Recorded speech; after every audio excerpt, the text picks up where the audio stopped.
Georgia had exactly one Patriot battlefield victory fought on Georgia soil in the entire Revolutionary War. Only one. And the guy who helped win it, he started the whole thing on the wrong side. Now, John Dooley wasn't born a revolutionary. He was an Irish-descended frontier merchant, surveyor, and land speculator who moved from South Carolina to Wilkes County, Georgia in the early 1770s. He mortgaged over 2,000 acres of his South Carolina land just to finance the move. He actually signed protests against the Revolution. He liked his life under British rule. See, Georgia depended on the Crown for protection against Native Americans. Georgia was just about as frontier as you could go. And there was all kinds of indigenous raids going on. Oof. See, Georgia depended on the Crown for protection against Native American raids. And the royal governor was kind of pretty reasonable. I mean, why rock the boat? Well, unfortunately, John's brother Thomas got killed in a Creek attack. John Dooley didn't file a complaint. He kidnapped a whole-ass Creek peace delegation as retaliation. His commanding officers threatened him with court-martial. He just checked out before they could do anything about it. That's the main character I'm talking about today. By 1778, he's back, baby. Colonel of the Wilkes County Militia, member of the Georgia legislature, and completely done tolerating the British bullshit. When British forces overran Savannah in December of 1778 and started pushing into the backcountry, Dooley really didn't care for that all that much. So he reached out to Colonel Andrew Pickens of South Carolina. Bro, I need some help. So, like any decent gentleman would do, Pickens brought about 200 men. Dooley already had 100 men. Lieutenant Elijah Clark, he brought another 50. And together, they went hunting. February 14th, 1779, that stupid-ass holiday, a loyalist force of roughly 700 men under Colonel James Boyd was moving through the Georgia backcountry. He was trying to link up with the British forces in Augusta. Boyd's men had already suffered about 100 casualties from pursuing Patriot partisans on the march south. That's one thing, too, that the British always had against them. Like, you couldn't just march anywhere because there's trees all over this fucking country, and we're just like... Boyd ordered his men to make camp at Kettle Creek, let the horses out to graze, captured cattle being slaughtered for food, no scouts sent out. No idea what was coming.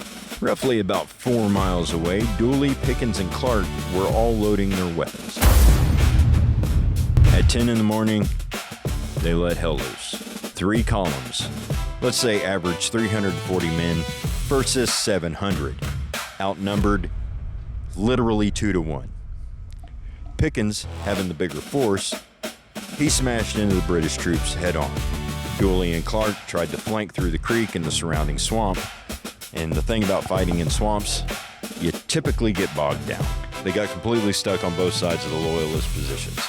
On top of that, the enemy had the high ground and a lot more numbers. And then Boyd took a musket ball to the chest.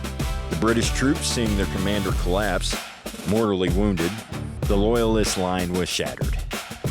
Dooley and Clark got unstuck, pushed through. Clark had his horse shot out from under him. He kept going on foot. By afternoon, it was all over. Roughly 4 hours total. Only 270 of Boyd's 700 men ever reached the British forces that they were trying to meet up with. The rest were killed, captured, or just deserted and went home. You got to remember, these guys are loyalists. These guys are Americans that don't want separation from the Crown. 340 some odd men beats 700. And the only Patriot battlefield victory in Georgia in the Revolutionary War. Now, before you guys start yelling at me and shit, thinking that I don't know anything or that I'm just making all this shit up, I know Augusta was taken. After Kettle Creek, Dooley really didn't slow down. He simultaneously held the highest position in Georgia's military, in Georgia's government, and on the judiciary side. Colonel Commandant of the militia, member of the ruling executive council, and the state's attorney. He was out here arresting loyalists, trying them for treason, and in most cases, sending them to the gallows himself. Unfortunately, the British did what the British do, which is complain about the heat. Sorry. Anyways, the British came back, and the British came back harder. Charleston, my favorite city, fell in May of 1780. Dooley and 400 of his men surrendered and were sent home on parole. Technically safe, technically protected, but I mean, the dude was murdered in his home that summer in front of his family. And all fingers pretty much point to loyalist militia and retaliation for Kettle Creek and everything that came after. That parole BS meant nothing. Georgia even had a name for it, which is stupid in itself. They called it the Georgia Parole, which was absolute bullshit. When the fortune of war shifted and prisoners didn't make it home alive, it really became a dark joke that nobody really thought was funny. But in the grand vicious cycle of things, a group of Tories showed up at his doorstep and picked him out. After that, they went next door bragging about what they had done and everything and demanding this lady let them in for food. While they were in there, she was feeding them liquor, getting them nice and buzzy. She started slipping the guns out. Yeah, they went to fucking Nancy Hart's house.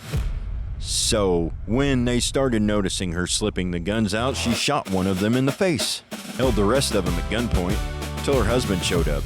Then they all went and hung them. You want more on that video? It doesn't work in the book, but YouTube. John Dooley got murdered in front of his wife and kids while he was eating dinner because he pissed the wrong people off. But like a good neighbor, Nancy Hart was there. Dooley County, Georgia is named after him. His son, John, became a judge, actually one of the most colorful legal figures in post-Revolutionary War Georgia. The Battle of Kettle Creek is now a historical landmark, open up to the public with the monuments and the grave sites and the historical markers on the ground where stuff happened. Because, like I said, the only Patriot battlefield victory fought on Georgia soil in the entire Revolutionary War. Thank you. Hey, they won it on Valentine's Day. Whatever fucking difference that makes. By a man who started on the wrong side. He pulled some petty shit and got pettied himself. That's America, baby.